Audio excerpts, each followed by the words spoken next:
So, today we are going to discuss about action potential and the Ionic basis of action potential. This is a very common question in university question paper. Action potential, description of an action potential and its Ionic basis. Now, first of all, we are coming to what is polarization and depolarization and repolarization. So first we can see that this is an excitability, this is a neuron actually, that is a excitable tissue, and the inside of the cell is negative and outside it is positive. Because of the resting membrane potential, the inside of the cell is negative, the outside is positive, and this state is called polarized state. But if there is, due to some factor, sodium ions enter into it, then what happens? Inside of the cell becomes positive and outside it is negative. It becomes positive due to the entry of sodium ions, and outside it becomes negative. So this state, but the inside is positive, this is called depolarization. And after some time, from the depolarized state, potassium ions from inside the cell goes out, as you shall see in case of action potential. And when the potassium goes out, the inside becomes again negative, and this state is called repolarization. Now we come to the Ionic basis of action potential.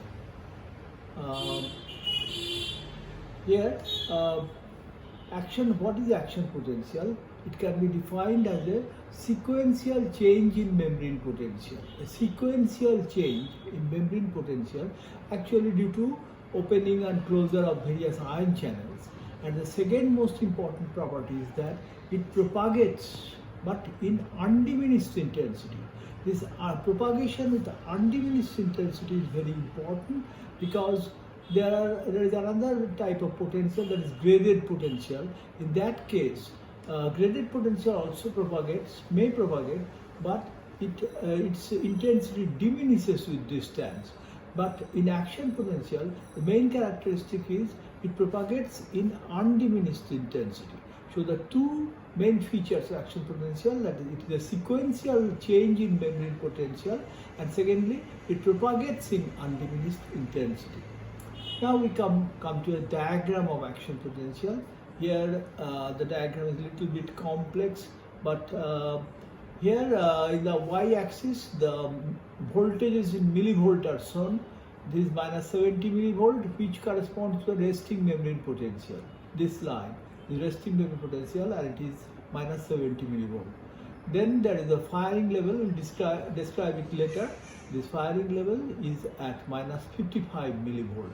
And then this is the zero level, and the highest point is plus 35 millivolt. Now here FP is firing potential, which is minus 55 millivolt, and RMP is the resting membrane potential, which is minus 70 millivolt. Now we come to the different parts of action potential. First, we can see that there is a notch in the RMP, and that notch is called stimulus artifact. It is produced due to leakage of current, and it indicates the start of the application of the stimulus and start of the action potential. It is followed by a part which is called latent period. This is an isopotential phase where the impulse actually comes from the stimulating electrode, and it passes to the it goes to the recording electrode, but in this phase there is no change in voltage. The impulse just travels to the recording electrodes. And here this latent period, duration of the latent period is proportional to the distance between the two electrodes, two pairs of electrodes, and it is inversely proportional to the velocity, inversely proportional to the velocity of the impulse. The more rapid the impulse, the less is the latent period. So this is the latent period, and at the end of the latent period, there the voltage begins to decrease from minus 70, it goes towards less negative values, and this phase is the start of depolarization, or it is the start of the action potential rather. And here it so you can see it moves from minus 70 millivolt to minus 55 millivolt. This phase consists of two different phases, from plus minus 70 millivolt to minus 63 millivolt. That is due to 7 millivolt difference. That is due to electrotonic changes. That is, the membrane is passive and there is passive deposition of the charges. As a result, the voltage goes from minus 70 millivolt to minus 63 millivolt. That is a change of 7 millivolt. And from minus 63 millivolt, the local response occurs, and as a result, the voltage goes to minus 55 millivolt. Now, in this local response, during this local response, then the sodium channel, the membrane is active. Now, the sodium channels begin to open, but and there is depolarization, but the depolarizing forces are stronger, so the depolarization cannot proceed very fast. The depolarizing forces are due to chloride exit and due to potassium exit and due to chloride influx. It is due to chloride influx and potassium exit. That is due to these two. That is the voltage goes from minus 70 millivolt to minus 55 millivolt. These are the depolarizing forces. That is, the potassium exit and chloride influx are the repolarizing forces, and they dominate over the depolarizing force, so it cannot move into runaway potential. So ultimately the voltage comes to minus 55 millivolt. When there is an explosive entry of the voltage gated sodium channels, and there is explosive entry of sodium ions, and as a result the potential, membrane potential rises steeply, and it crosses the zero mark, and it ultimately reaches the value of plus 35 millivolt. This phase is called the upstroke. This phase is called the upstroke. Now, and this part above the 0 millivolt up to plus 35 millivolt, this is called the overshoot. Now, I have already told that this upstroke is due to explosive entry of sodium ions into the inside of the cell, and but the voltage ultimately ends at plus 35 millivolt. This is due to sodium entry. The equilibrium, the voltage should have gone right up to the equilibrium potential of sodium, which is about plus 65 millivolt, but it doesn't do so. It stops at plus 35 millivolt. This is due to three factors. So here you can see the stimulus artifact is a notch produced by application of stimulus. The latent period is the isopotential phase, when the voltage remains the same, and it varies directly with the distance traveled by impulse and inversely with velocity of conduction. Next is depolarization. From minus 70 to minus 63 is due to electrotonic changes. That is, the membrane remains passive, and from minus 63 to minus 55 millivolt, depolarization is overcome by the repolarizing forces due to chloride influx and potassium exit. Now next, if we come to firing potential, there is explosive entry of sodium ions through large number of sodium channels, resulting in upstroke. In upstroke, there is rapid depolarization due to explosive sodium influx caused by positive feedback.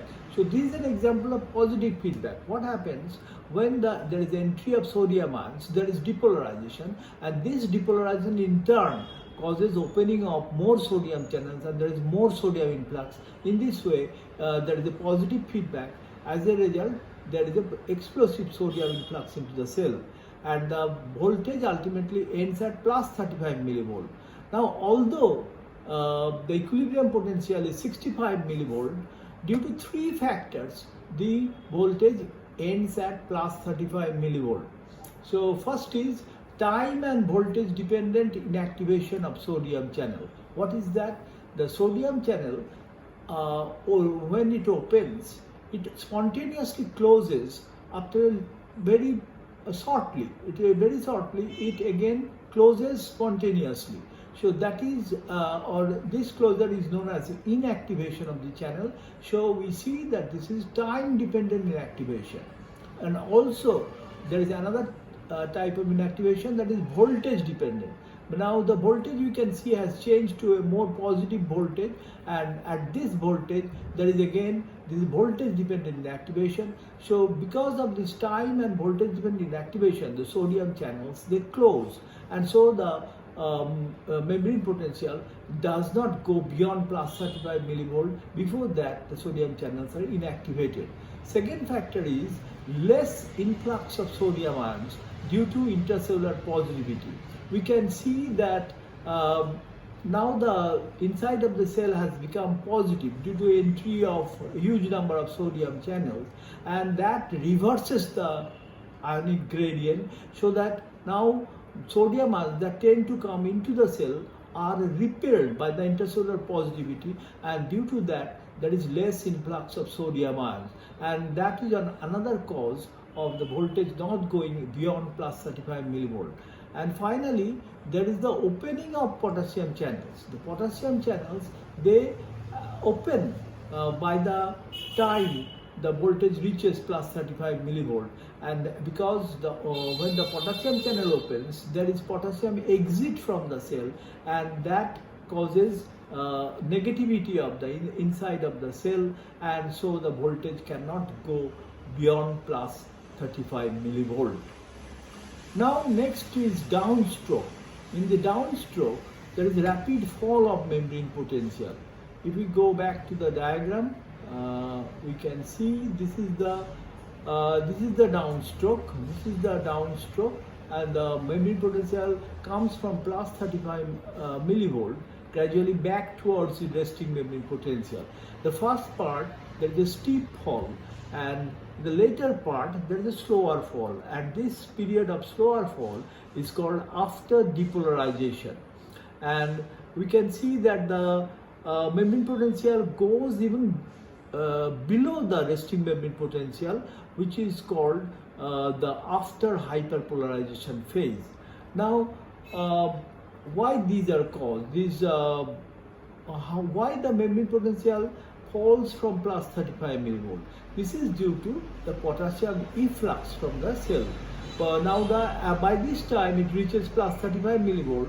We have already said the voltage gated potassium channels, they open in large numbers, and as a result there is potassium efflux from the cell, and as potassium is a cation, with its efflux from the cell, there is intercellular negativity, and due to this intercellular negativity, the membrane potential goes below, or it starts to fall from plus 35 millivolt, and it comes down sharply at first, followed by slower